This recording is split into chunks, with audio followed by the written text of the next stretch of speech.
What's up, everybody? This is Johnny America, and today we're going to have a talk. We're stepping into one of the most complex, emotional, and fractious debates currently ongoing in the conservative media and politics. And we're going to break it down in a way that's truth-seeking, fact-conscious, and respectful. Because this is not just political soap opera. Lives, reputations, and broader movements are involved. This story touches on tragedy, trust, leadership, conspiracy, media responsibility, and how movements handle grief and criticism. Today, we're going to walk through what's actually happened, what's verified, what's disputed, and what it means for the conservative movement and public dialogue. Let me set the stage up for you. First, let's begin by setting the broader context so we're all on the same page. Charlie Kirk, founder of Turning Point USA, TPUSA, was fatally popped during a public event in Utah on September 10th in 2025. His neutralization sent shockwaves through the conservative world and beyond. Hundreds of thousands gathered to honor him at memorial that included key figures from politics, media, and faith communities. And his organization quickly announced that his widow, Erika Kirk, would be the CEO of TPUSA. Charlie's neutralization wasn't just news, it became a catalyst for debate about leadership, loyalty, media, and government narratives, and how we talk about loss and responsibility. And that debate was brought to focus by the most bold voice on the right and close friend of Charlie's, Candace Owens. Now, let me tell you about who Candace is in this story. Candace Owens is a well-known conservative commentator with decades of media influence under her belt. She served as TPUSA's communications director years ago. Then she went on to bigger platforms and developed a large personal audience by being bold enough to speak the truth. Now, since Charlie Kirk's neutralization, Owens was the first and has been the most vocal about her skepticism of the official narrative. On her podcast and social media, she has expressed repeated doubts, explicitly and implicitly, about the idea that one lone pew-pewman carried out the attack and has raised questions about institutional involvement or insider complicity. Now, these investigative clues have ranged from possible organized betrayal to suspicions of foreign involvement. Much of it is actually valid if you actually look at the facts that she's laid out. Many journalists, large YouTubers, and analysts have described Owens as having embraced conspiracy theories around the neutralization in ways that have alienated many former allies. But many normal, going to work to survive, everyday people consider her the bravest American right now. And we, because I am one of them, think she's on point. We see her as being honest, authentic, and fearless, and that her investigation is more valid than the FBI's. So this raises essential questions, and today we're going to talk about them. Number one, is she asking questions in good faith in the face of tragedy? Number two, is the investigation more harmful than the absence of an investigation? And number three, how should we navigate claims from both sides? These are not simple questions, but they are critical. Let's talk a little bit about Erika Kirk. Now, in the beginning, there were a lot of people that were, I'll say, critiquing Erika Kirk and the way that she grieved. Candace Owens was not one of them. She fell back. She gave her all the room that you could give her.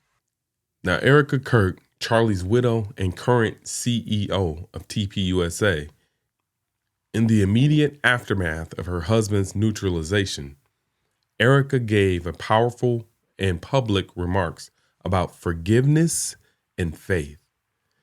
Forgiving the alleged pew-pewer, emphasizing her spiritual grounding and commitment to continuing Charlie's work rather than fueling division. Now, for the first 2.5 months, Erika didn't say a single word of Candace's investigations. She sat quiet when Candace casually mentioned that Charlie was really intrigued with the Catholic faith.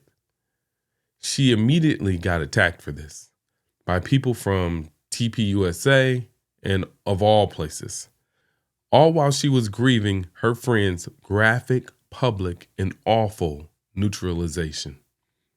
She didn't like this, but she also didn't like that no one that was close to Charlie backed her up, kind of excusing Erika from the group because obviously she was grieving, right? Then she noticed that Bibi Netanyahu was also misrepresenting how Charlie was feeling towards his end. So Candace, being Candace, she called out his behavior and things got weird. Really weird. Candace is extremely talented at investigations. And I believe the very sus behaviors of Bibi and TPUSA, Ben Shapiro, who Candace proves via text that Charlie did not like him, really sparked this investigation off. Now, if you've never watched Candace before, it's very important for me to let you know that these investigations are citizen investigations. This means that everyone is involved and invested through tips. Now, the thing about that is, if you're giving tips, you're going to be invested. And if you're hearing tips that make sense to you, you're going to be more invested. So she has over 6 million followers on YouTube. She sometimes have close to 1 million people watching at one time. That's incredible for YouTube numbers. So she have almost 1 million people watching a show and asking for tips. And if you know anything, please send tips here. Please send information here. By doing that, she's involving everybody, all the mommy sleuths, as she calls them, all of the internet sleuths, all of the self-appointed investigators are all looking into this. And if we learned one thing about 2025, we learned that the internet is undefeated. Now, after 2.5 months of this and nothing from Erika towards Candace, even after Candace said publicly that she's only going to stop the investigation if Erika or her husband asks her to. Again, now, to be fair, this was like the first 2 weeks after the tragedy. Erika still said nothing after 2.5 months.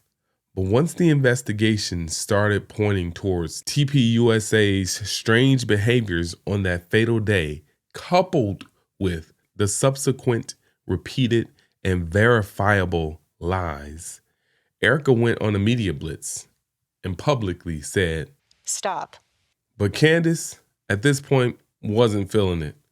And she kind of slid out of that vow by a technicality, saying, "What do you want to say to the podcaster Candace Owens who is lying is," so Erika would like me to stop lying. And I would like to honor that, okay? I can only honor that if Erika is more explicit in terms of what I have lied about. Stop. What did I lie about? We got to remember, Candace is the queen of petty. And this, well, could be seen as a little petty.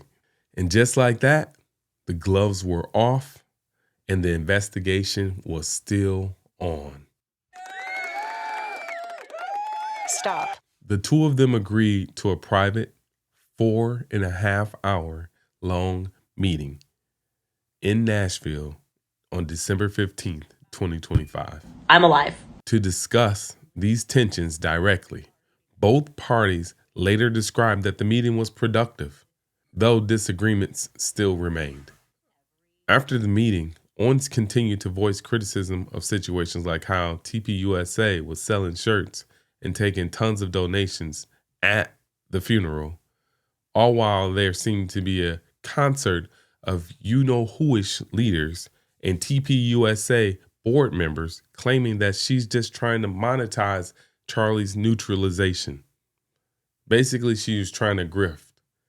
But the real grift was happening over there because they had allegedly collected in 3 months $140 million.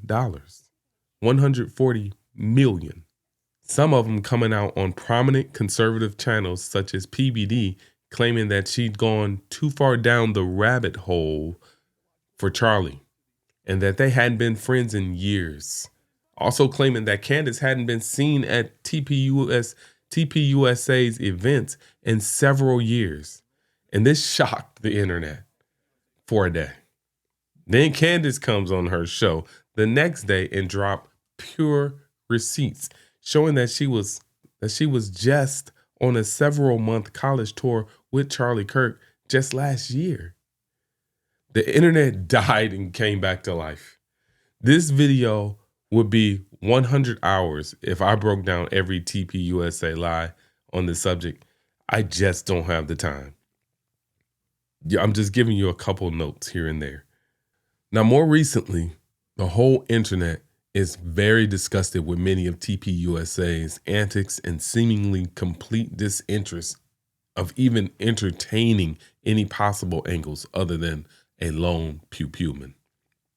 Because a lone pew-pewman did this because he was a trans furry lover. Even though there's no evidence of such, and plenty of evidence that it's literally impossible for the FBI's story to be true.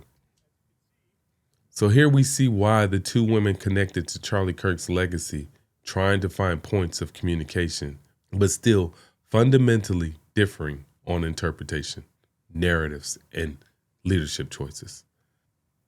Let's just take a pause and reflect on what all of this means. When a political figure is suddenly neutralized, especially in a political context, uncertainty and shock naturally breed questions.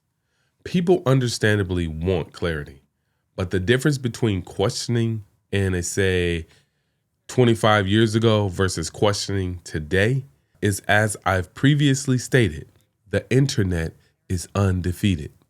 The difference between grieving and being disingenuous versus grieving and truth-seeking matters and can actually, for most people, still be felt, despite the many attempts to numb and dumb us down. We must never forget that as Americans, all Americans, on the left and on the right, that we have every right to expect valid, honest, and proven law enforcement, and that every investigation is thorough and transparent. Without that, we won't have a country. None of us. Now, here's what I want you to walk away with. Asking tough questions is healthy and can't be policed. Respect for grieving families matters, but using grief to encourage compliance isn't fair. It's manipulative. Public figures and influencers have responsibilities to be honest no matter the topic. We can disagree strongly while still demanding truth, integrity, and compassion. Let's commit to that. We, the people of the United States of America, not just from one side of the aisle or the other, but as citizens engaging with the world responsibly. Thank you for listening. If you want more breakdowns like this, calm, factual, and fair, let me know in the comments if you like this video. Subscribe to the channel, and I'll be right here for the next one. Peace.